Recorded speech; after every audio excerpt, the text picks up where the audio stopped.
విడుమొరటోడు అని వాళ్ళు వీళ్ళు ఎన్నెన్ని అన్న పసి పిల్లవాడు నవ్వాడు.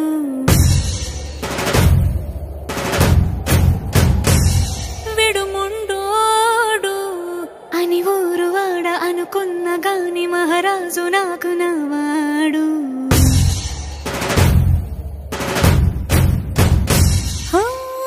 మాట పెడుసైనా మనసులో వెన్న రాయిలా ఉన్నవాడిలోన దేవుడెవరికి తెలుసును నాకన్నా.